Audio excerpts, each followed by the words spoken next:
The deadly wildfires in California are still raging as of this recording. They are 0% contained, folks.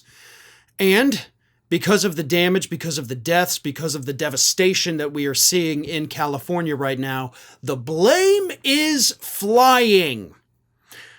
Except towards climate change, of course, right? No, conservatives are out there blaming Democratic governors, Democratic mayors. They're blaming fish, as Donald Trump has done.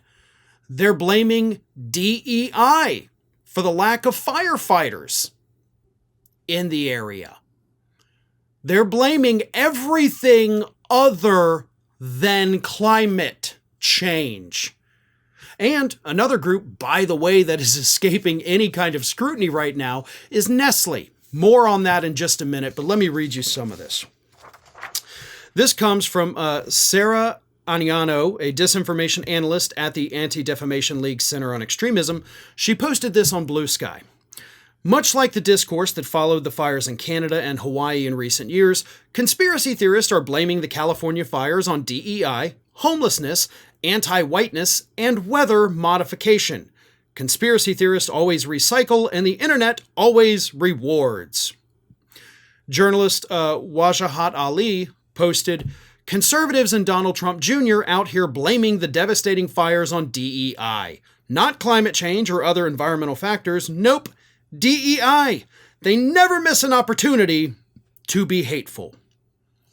Journalist Judd Legum posted on Blue Sky, "Whenever there is a tragedy, you can count on Musk to argue that the root of the problem is not enough white people are in charge."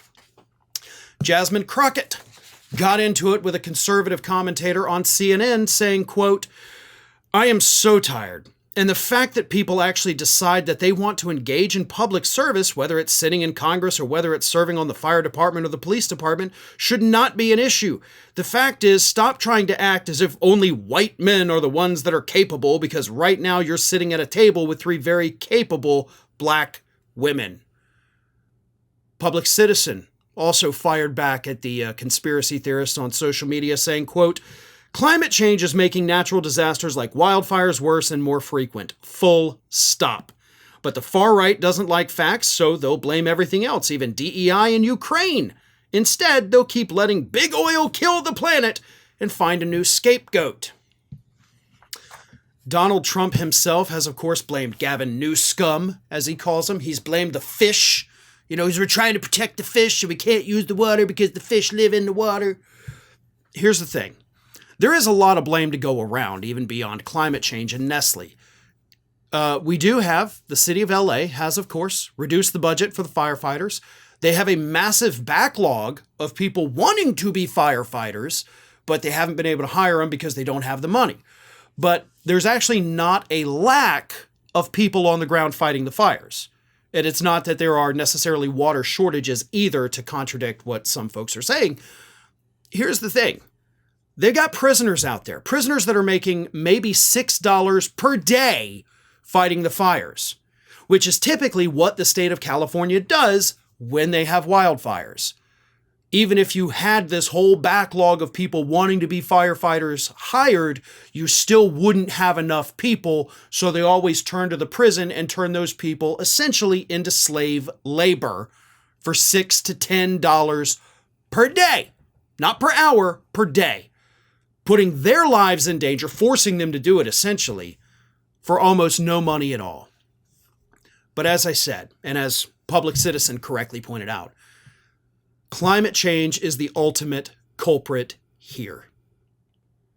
We cannot talk about these natural disasters if we are not going to have serious conversations about climate change. We are destroying the planet.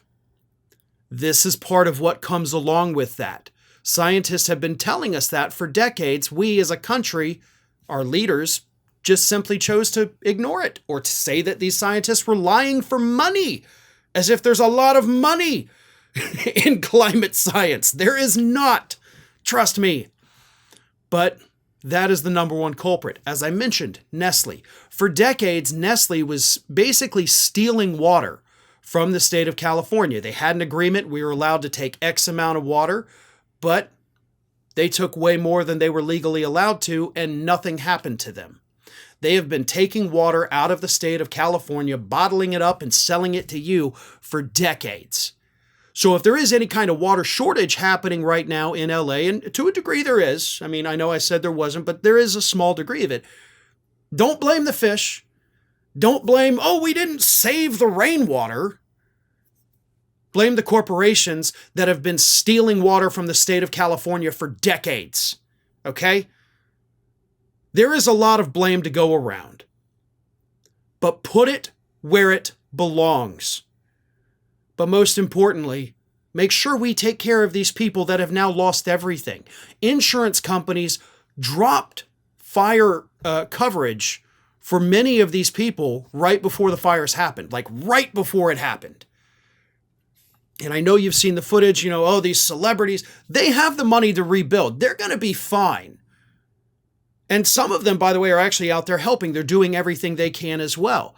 And I'm not saying don't have sympathy for them for losing everything, but it's the average everyday people, right, that lost their fire coverage. They have no means to rebuild. Everything they've worked for is now gone, like completely. So maybe let's deal with the blame game once we get the fires under control, but make sure that when we get to the blame game, that we're blaming the right entities. This is not Gavin Newsom's fault, as Donald Trump says. This is not the fault of a fish. Corporations, even at the root of the climate change issues, corporations are to blame.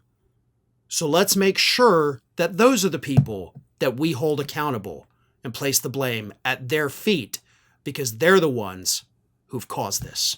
Today's video sponsor is Magic Spoon. As a kid, I loved eating cereal, but as an adult, I don't want all that sugar and most cereals don't give me the protein that I need.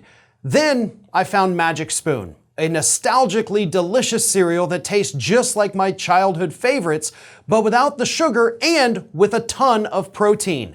Magic Spoon has also turned their super popular cereal into high-protein treats that are light, crispy, and taste just like those classic crunchy cereal bars.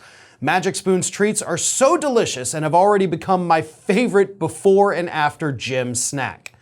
Every serving of Magic Spoon high-protein cereal has crazy macros: 13 grams of protein, 0 grams of sugar, and 4 grams of net carbs.